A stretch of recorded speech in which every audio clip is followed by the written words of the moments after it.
गर्मी में गरीब बेटी की जादुई खास की एसी। कितनी गर्मी लग रही है, ऊपर से ये टेबल पंखा भी मरमर कर चल रहा है। एसी लगी होती तो मस्त नींद आती। तभी पंखा चलते चलते जोरदार आवाज करके बंद हो जाता है, जिसकी आवाज से गरीब सत्यकाम का परिवार जाग जाता है। आज ये इतनी तेज आवाज कैसी थी? क्या मालूम चंदा, पर ऐसा लगा जैसे कुछ टूट गया। तभी भारती टेबल पंखे को देखती है।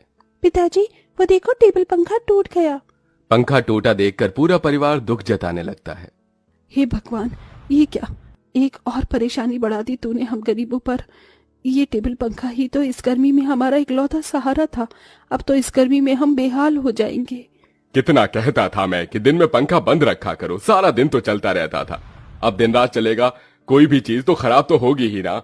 एक एक पाई जोड़ कर लिया था ये पंखा, अब कहां से लाऊंगा तुम्हारे नए पंखे का दाम।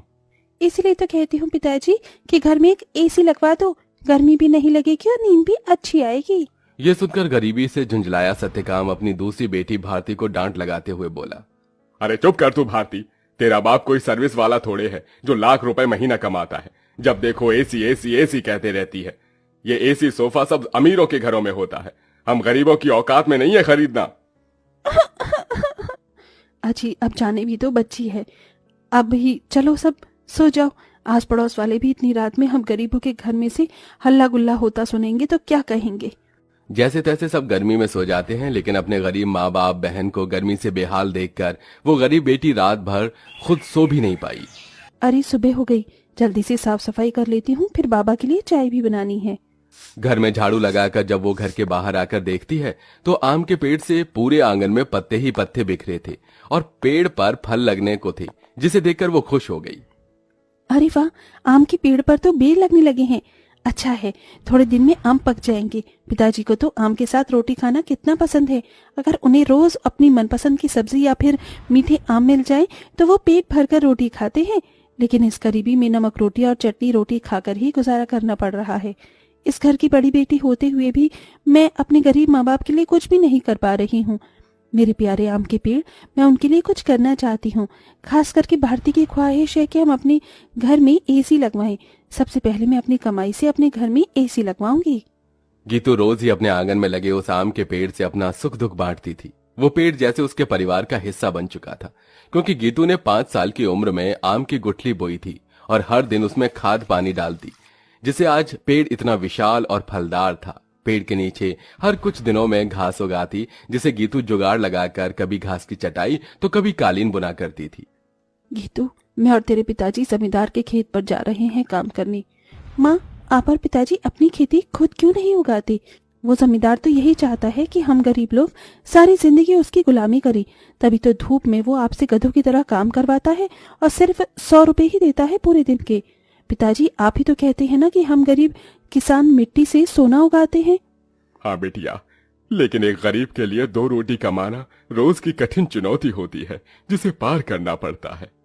सत्यकाम और चंदा चिलचिलाती कड़ी धूप और गर्मी में खेत पर आते हैं, जहां जमींदार ठाठ से कुर्सी पर बैठा था और नौकर छतरी लिए खड़ा था।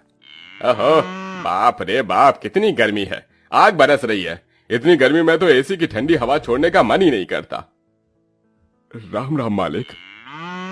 अरे भाड़ में गया तेरा राम राम, यहाँ गर्मी से मेरा कचूमर निकला जा रहा है। कहाँ मर रहा था?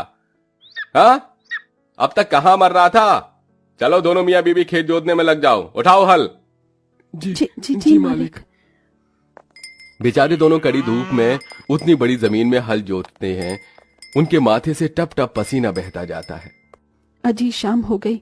आज तो मालिक दिहाड़ी देने के डर से आए ही नहीं। उनकी हवेली चलकर मांग लेते हैं।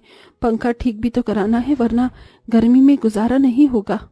दोनों जमींदार के घर आते हैं, जहां जमींदार पांव पसारे एसी की चिल्ड ठंडी ठंडी हवा खा रहा था। ओहो, क्या मजा आ रहा है। हा, एसी में भैया मजा बहुत है। अरे सत्यकाम, तू यहाँ? जी मालिक, पैसे दे दीजिए। ये पकड़ 200 और चल दफा हो जा। इसी तरह दिन गुजरते हैं। दोनों मियाँ बीवी जो भी कमा कर लाते अपनी गरीब बेटी के हाथों में रख देते, जिससे बहुत ही समझदारी से गीतू घर चलाती और उसमें से कुछ बचा भी लेती। 100, 200, 300, 350, 400, 410, 420, 30, कुल मिलाकर मेरे पास अभी तक ये 700-800 रुपए ही इकट्ठे हुए हैं। इतने में एसी कहाँ से आएगी? अगर मैं किश्त बंधवा कर भी एसी ले आऊं तो फिर मैं कैसे किश्त भरूंगी? तभी भारती अपनी गरीब बहन गीतू को परेशान देखकर बोली, दीदी, आजकल तो कबाड़ी वालों के पास भी अच्छी अच्छी चीज मिल जाती है। अमीर लोग तो नया खरीद लाते हैं और महंगी चीज भी बेच देते हैं। हाँ, ये ठीक रहेगा। मैं कबाड़ी में से कोई एसी उठा लाती हूँ। गीतू एसी खरीदने कबाड़ी की दुकान पर चली आई। भैया जी, मुझे कोई सस्ती एसी दिखाइए। गरीब लड़की लगती है, एक काम करता हूँ, ये खटारा वाली एसी थमा देता। इसे क्या पता इसमें क्या डिफॉल्ट है। ये लो बहन जी, ये एकदम बढ़िया एसी है। ये चलती तो है ना? चलती नहीं, दौड़ती है। एकदम धूम मचा देगी ठंडी हवा की। 1000 रुपए की लगेगी। अब जल्दी से ले लो। लेकिन मेरे पास बस 800 ही है। चलेगा चलेगा, दे दो। गीतू खुशी से वो एसी घर लाकर सबको चलाकर दिखाती है। माँ, पिताजी देखो, आपकी गरीब बेटी एसी खरीद कर लाई है 800 में। अब हमें गर्मी में नहीं सोना पड़ेगा। मगर ये चल क्यों नहीं रही? 800 में कोई एसी देता है भला क्या? पैसे फंसा कर आई है जाकर। सब मुंह बनाकर सो जाते हैं और गीतू पेड़ के पास आकर रोने लगी। मेरे प्यारे आम के पेड़, वो कबाड़ी वाला मुझ गरीब के पैसे खा गया। ये एसी चल भी नहीं रही। मुश्किल से 1-1 रुपया इकट्ठा किया था। गीतू को रोते देखकर पेड़ बोलने लग जाता है। गीतू, तुम रो रही हो? रो मत, मैं तुम्हारी एसी को जादुई एसी बना देता हूँ। क्या सचमुच में ऐसा हो सकता है? तभी पेड़ जादू करता है और जमीन पर ढेर सारे घास उगाते हैं जो बहुत चमक रही थी। गीतू, इस जादुई घास को मैंने अपनी शक्ति से उगाया है। इसे एसी में लगा दो, ये एसी जादुई हो जाएगी। गीतू बिल्कुल वैसा ही करती है। तभी घास का एसी बनकर पूरा होते ही सुनहरी चमक से भरकर चल पड़ता है और पूरे घर को बर्फ के जितना ठंडा कर देता है। माँ, पिताजी, भारती देखो, एसी चलने लगी। पूरा गरीब परिवार घास के एसी को चलते देखकर चौंक जाते हैं। अरे देखो चंदा, हमारी बिटिया ने घास की एसी बनाई है। हाँ जी, लेकिन ये घास की एसी कैसे चल रही है? ये एसी कूलर तो बिजली से चलते हैं। तभी जादुई घास एसी के आंख कान मुंह बन जाता है।